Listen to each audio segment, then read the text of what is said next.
I don't know anything about UFC. I do know that wrestling and UFC spaces are quite right wing and like a big part of what Trump was trying to pitch to the public.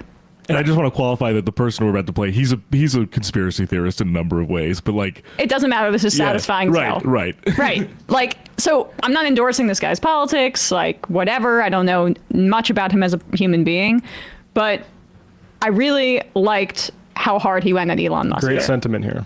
Appreciate this. This is UFC fighter Bryce Mitchell talking about Elon Musk. You've been critical of Elon Musk. How do you feel about his involvement with the Doge? Well, I think that time will prove me correct. Time will always reveal someone's true character, and if you put that man in a position of power, his true character will be revealed. And let's just put it this way. He has all the money in this country. He's the wealthiest man in the country, and he wasted on fucking rockets, man. Think about it, dude. He could actually help people with that money, but he don't give a shit about you. He's got all the money in the world to help you. It'd be a penny to him, and you would never have to work again. He don't give a shit about you, though. He wants to waste it on rockets and waste it on all these cars that suck. And time will reveal the character of that man. And the more he gets under the spotlight, you can't fake it forever. His character will be revealed, and you mark my words, it will be seen that he is a rat bastard. And, you know, if I had all that money, I would like to think I would help people more than he does. What do you plan? Man. I just love that last sentence too. I would like to think I'd help people a lot more than. Well, then you wouldn't have all that money. I mean, to be honest with you, like we were joking about this, but I really do think like professional athletes, they're performers or actors or whatever. These are still people that are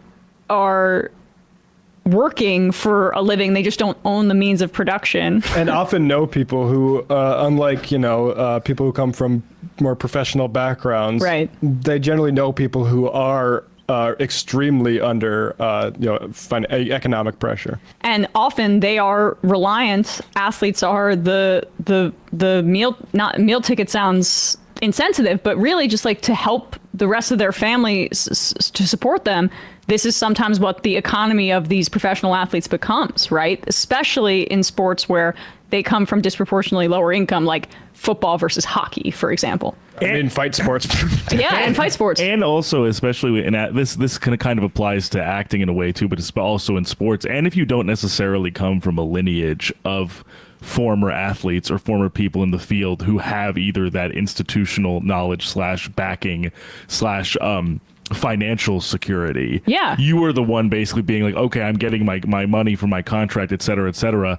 I am the one divvying it up, 10 to 15 different ways because of my, legal representation, personal representation, all of the family members that I want to be helping out and wanting to assist with the windfall that I've received. If you're not somebody like, for example, and this isn't even necessarily to malign him directly, but I'm saying if you're not someone like Steph Curry, for example, or Klay Thompson, or LeBron James Jr. or something like that, you don't have those things to fall back on, and you are the one who is actually supposed to be the fulcrum for everybody else. Yeah, and this is where we're talking about moments of class consciousness, and the way people are going after Luigi Mangione and talking, he came from a prominent family. Well, he's 26. That's when Obamacare's allowances for allowing yourself to stay on your parents' insurance expires. And clearly he had issues, but clearly he was in a lot of pain. And the focus on his individual background or political ideology really obscures all of this in the same way that focusing on Bernie Sanders' jacket price obscures his politics. In the same way that, in my view, criticizing athletes and how much they get paid obscures the reality of the class politics in this country, which is the people that are owning things and the people that are making wages, regardless of how low or high they are. Because the high wage earners, which basically, for this example, I'm using professional athletes, are so few and far between, but the dynamic is still the same. And usually, even in that class of people, a great majority of the athletes below them are making much less, and they have a limited time to capitalize on their talents while they're in their 20s and early 30s. And the UFC didn't realize this, but that apparently, according to an analysis by Quinnipiac from earlier this year, UFC fighters only receive 18.6% of the company's revenue.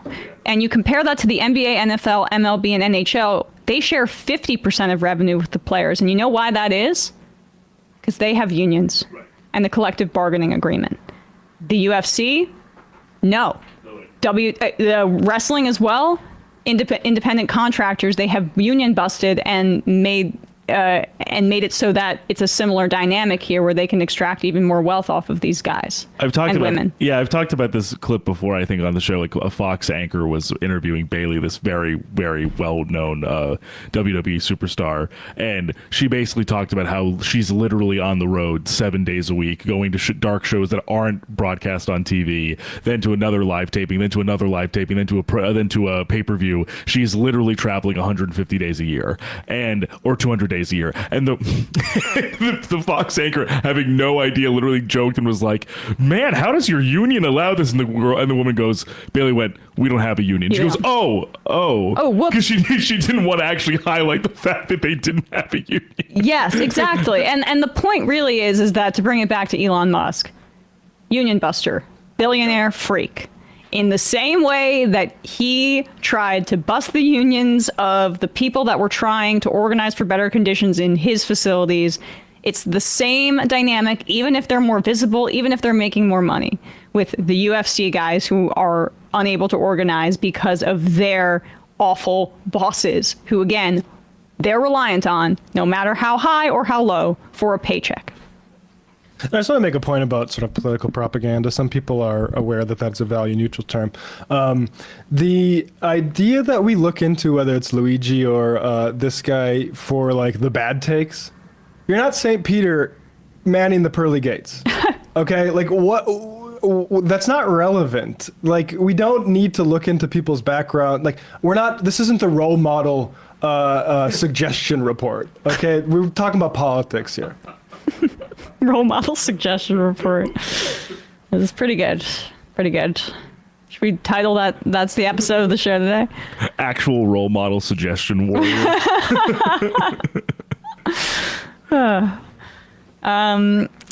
Seth from Seth the Lit PhD. Felix made a great documentary on YouTube called Fighting in the Age of Loneliness about the relation between the emergence of MMA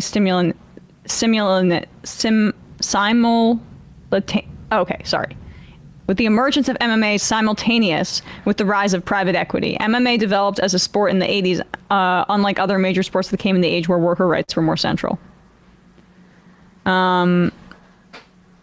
Randy Bachman says, I don't care much about sports, but I would love an American segment about how uniquely American the world of college sports and how exploitative it can be. Not to mention university should be about learning, not about making money for your school. Yes, and not getting a wage. I've gone a little bit on this rant, but maybe we'll do it. You can always go to ESPN for a little bit of that. Connie from Jersey, and these UFC guys aren't making bank. They're paid terribly. Nicola, I think when you come to understand private property and its relationship to capital, you come to understand the real enemy, not personal possession, but private property that produces value. Yep. Yeah, that's a big thing that we like to obscure about it. People are coming for your PlayStation. That's going to be you're going to have to rent it from the government. Tiny Tigers, my 67-year-old liberal mother was vaunting Cenk a few months ago as being a radical leftist with high standards. This is where she got a lot of her left-wing info from, and I'm genuinely worried she's going to follow them right off a cliff. Sorry about that. That's why it's not personal. That's why, like, we actually have a compelling interest in talking about this. Hey, folks, don't forget to hit the subscribe button and check out our daily show. We do it every day at 12 p.m. Eastern for about 2.5 hours. We even take phone calls. You should check that out.